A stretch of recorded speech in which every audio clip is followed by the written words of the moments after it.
SEO, social media marketing, email marketing, PPC advertising. Where do you start and how do you use these to get more traffic to your website? If you're a beginner to digital marketing and you want to cut through the noise, then keep watching because I'm going to show you how all of these work based on a decade of experience rather than just theory. Stay tuned. What's up marketers, Samo here with Ahrefs, the SEO tool that helps you grow your search traffic, research your competitors, and dominate your niche. Today I'm going to share 7 digital marketing strategies that I have personally used and gotten results with. And if there's only one thing that you take away from this video, it's to not try all of these at once.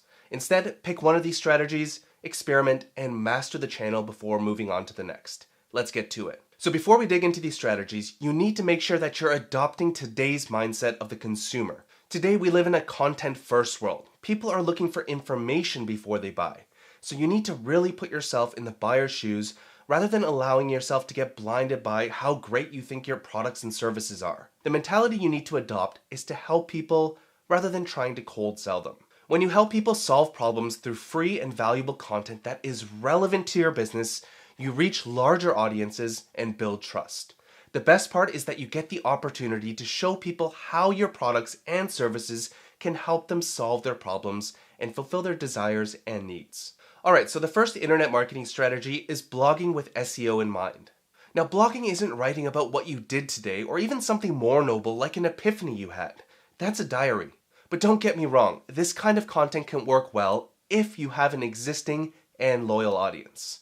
But for most of us that just want to get more traffic, leads, and sales, we need to intentionally target problems that your target audience wants to solve. In the world of blogging, this whole process can be summed up as a technique called keyword research. Let me show you 2 clear-cut examples on how keyword research works. In the first example, let's say you sell physical products like computer parts and accessories.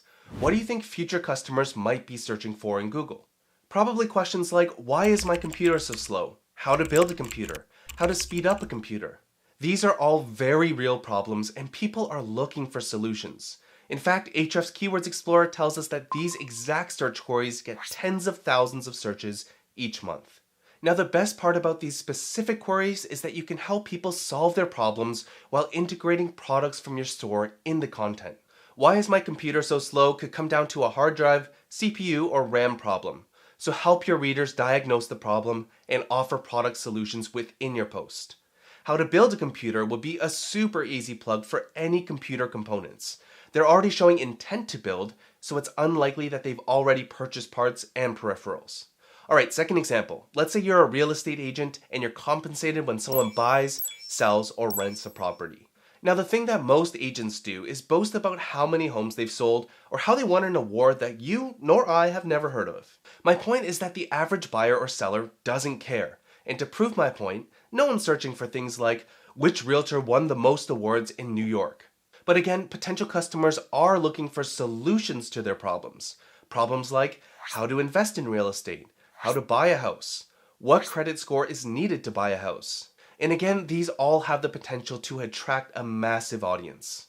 By ranking in Google for something like how to invest in real estate, you're now attracting potential buyers with deep pockets and they likely have intent to buy. Content on how to buy a house would likely require the work of an agent at some point, which could be you. What credit score is needed to buy a house is a great way to show that your knowledge and intentions go beyond making a sale. The best thing about blogging for SEO is that once you rank, you'll be getting free, consistent, and passive traffic from Google. If you're new to SEO, I highly recommend watching our SEO for Beginners video, which will give you a nice overview of what SEO is, how it works, and how you can get it to work for you. I'll also link up some additional resources on doing keyword research that grows traffic and revenue, as well as a video on how to write a blog post with SEO in mind. For now, let's move on to the second strategy, which is to invest in video content, specifically on YouTube. YouTube is the second most visited search engine in existence. To top that off, video carousels nearly doubled in 2017 in Google search results. Video isn't just the future, it's the present. And the same principle of helping potential customers works for video too. When people go to video search engines like YouTube, they're looking to find answers to their questions. For example, if you bought a so-called new iPhone X on eBay, you might search for iPhone X unboxing and see if all the contents are in the box. And according to Ahrefs Keywords Explorer, 108,000 searches are happening each month globally on YouTube alone for this keyword. In fact, this video that you're watching right now was chosen because I can see that people are specifically looking for digital marketing tutorials for beginners. To come up with topic ideas that people are searching for in your niche, head over to Ahrefs Keywords Explorer, switch the search engine to YouTube, and search for a broad keyword in your niche. Let's use makeup as an example. Now, makeup as a standalone keyword isn't a problem, so let's go to the questions report where you can see popular questions people are searching for on your topic. And right away, you'll see great topic ideas like how to clean makeup brushes and how to cover acne with makeup. Now, when you're creating these videos, try and keep the fluff out and pack in as much necessary value as possible. Doing this has helped us grow our YouTube views to over 150,000 views per month, and best of all, since all of our videos show how our SEO tools can help, it's led to thousands of new paying leads and customers specifically mentioning that they found us through YouTube. Most of our video growth was done through YouTube SEO, so I'll leave links to a tutorial to help you rank your videos and get more views. Next up is social media marketing. Rather than covering every social media network, I want to pass on a couple of important tips that will help you grow your social channels. The first is to focus on just one social media channel when you're just starting out. It takes time to build a following, but numbers aren't everything. What you want is a loyal following. When you dip your toes into every possible social media network out there, your attention gets divided and the results get diluted. So which social media marketing channel do you choose? That leads us into the second tip, which is to go where your target audience is and cater to the platform. If you have to choose just one social network, it's not about choosing the one with the most active users. It's all about understanding the audience that's there and if you can serve the reason for them being there. You really need to think about why someone is logging in to the specific social media network. For example, people usually go to YouTube to learn how to do something or to be entertained. But Facebook is different. Think about it. Have you ever logged onto Facebook hoping that you would see an unboxing tutorial? Or better yet, have you ever opened your Facebook app hoping you would find a limited time offer that's 97% off only for the next 37 minutes? Probably not. People don't check Facebook with credit card in hand. People like and share things that are helpful, interesting, shocking, or funny. So if you're going to try and bring people into your world, present your message as a story, video, or something else that will likely stand out from the endless feed of vacation vanity shots. Pinterest, on the other hand, is primarily a social search engine where people can control what they want to search for. The primary intent of users on this platform is to get inspired, learn things, and plan to do things. So create content that caters to their intent for being there. So if this is your audience, take advantage of a less competitive landscape from both an ads and organic perspective. Speaking of ads, that's the next digital marketing strategy on the list for today. When it comes to paid advertising, please do not throw your money blind into an ad network because you read that it was good. What works for one person won't necessarily work for the next person. Instead, think about the ABCs of paid advertising. A is for audience, B is for budget, and C is for commerciality. We've already covered the audience part. You want to engage on social networks where your target audience hangs out. Budget is the next one. Bloomberg reported that Google and Facebook own a combined 58% of the $111 billion market. Now, the way ads work are usually based on auctions. The more advertisers there are, the more expensive it gets for you and I. So let's say you're in the ultra-competitive industry of conference calling. If we search for that keyword in Keywords Explorer with Google set as the search engine, you'll see that the cost per click from Google Ads is $20. If you have an ad budget of, let's say, $1,000 per month, then you'd only be able to get 50 clicks before your budget was depleted. Instead, you can do two things. The first option is to look for keywords that have a lower cost per click. Just go to the phrase match report to see all keywords in our keyword database that contain your target keyword. Next, set a filter to only show keywords that have a maximum cost per click of something lower like $5. From here, you can filter through the list and see if there's some more lucrative opportunities rather than spending $20 per click. This one for a conference call app might be a good one since it's a quarter of the price. Another benefit is that the reason behind the searcher's query is more clear. Someone searching for this is clearly looking for an app that does conference calls, whereas someone searching for just conference call could be looking for many different things. The second thing you can do is experiment with less popular ad platforms where your target audience might be. Finally is commerciality. Now, all major ad platforms are able to bring ROI for their advertisers. Otherwise, they wouldn't exist. But you have to find a way to bridge the gap between the intent of the platform and how you monetize your products. And the solution, it's going to be content. For example, let's say you sell boutique furniture and think that Pinterest will be a good platform to run some ads. In my opinion, it wouldn't be a good idea to advertise a bunch of links to high-end furniture like couches and dining tables. Instead, blog posts could work really well here since people log on to Pinterest mainly to get inspired and learn new things. Here's what that bridge might look like.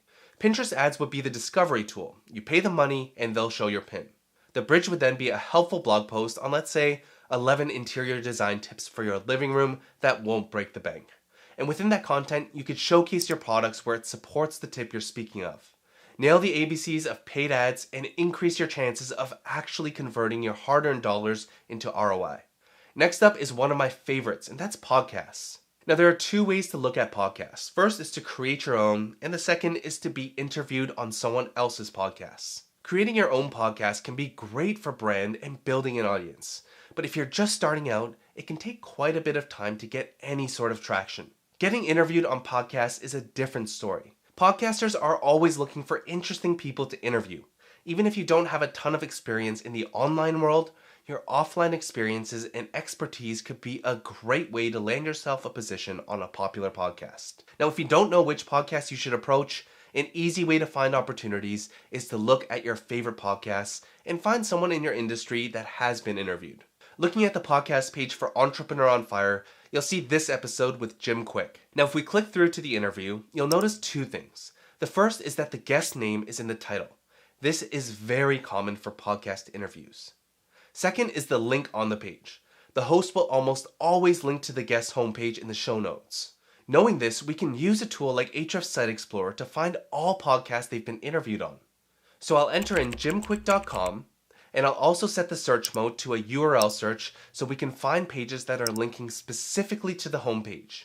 Once the overview page loads, go to the backlinks report, which will show you all of the pages that are linking to this URL. Finally, let's use the include search and type in Jim Kwik. And to keep our results super relevant, I'm going to set the filter to search for his name only in the titles of the referring pages. And we now have around 120 podcasts we can pitch to get interviewed. So filter through relevant podcasts and pitch the host as to why they should interview you and the value you can give to their audience. Next on the list is email marketing. If you've ever looked into email marketing, then you've probably heard people claiming that email is king. But I promise you that once you get into it, you'll quickly discover that it's not as turnkey as online gurus make it sound. Now, don't get me wrong, email marketing is great, but first you need traffic to get email subscribers. It also requires opt-in forms to turn a visitor into a subscriber. In my opinion, email is a great long play to build connection with your audience and even sell high-ticket items. So my tip for you on email marketing is quite simple. First, focus on building your email list from day one. It's important, and you might as well collect emails from interested people from the start, even if it's not a substantial list. But be realistic with your goals, and as you build your audience, put more time into your email list and see how it can serve your business. The final strategy is to use forums and community boards. Community forums like Quora, Reddit, and Facebook are great promotion channels. But before you go off and start posting links to your product pages, there are a few things you need to understand, and these are all based around the unspoken rules of spam. First, don't promote your products or services pages within these groups. The intent of users on these platforms is to learn, not to be sold to directly. Instead, think of these networks as a place to share your expertise, build relationships, and help others. Second, use links to your content sparingly. If you're constantly posting links to your blog and have justified in your head that this is non-promotional, then you're most likely wrong. Links can be more appropriate based on the network you're posting on. For example, Quora generally has longer answers, and linking to your content where it supports your point is a good idea. Facebook groups, on the other hand, are a different story. Let's say you're a real estate agent and you join a first-time homebuyers group on Facebook. If someone asks a question like, "I'm looking to buy my first home and was wondering if I can even get a mortgage." Now, if every agent on that group posts links to their website, can you see how spammy that could get? Instead, it would make sense to post a link to someone else's affordability calculators or offer introductions to B-lenders. The point is that helping first will go a lot farther than self-promotional content that can taint your reputation. Now, I'd love to hear from you. Which digital marketing strategy do you think is most effective in online marketing? Let me know in the comments, and if you enjoyed this video, then make sure to like, share, and subscribe for more actionable SEO and marketing tutorials. So keep grinding away, focus on one marketing channel before trying the next, and I'll see you in the next tutorial.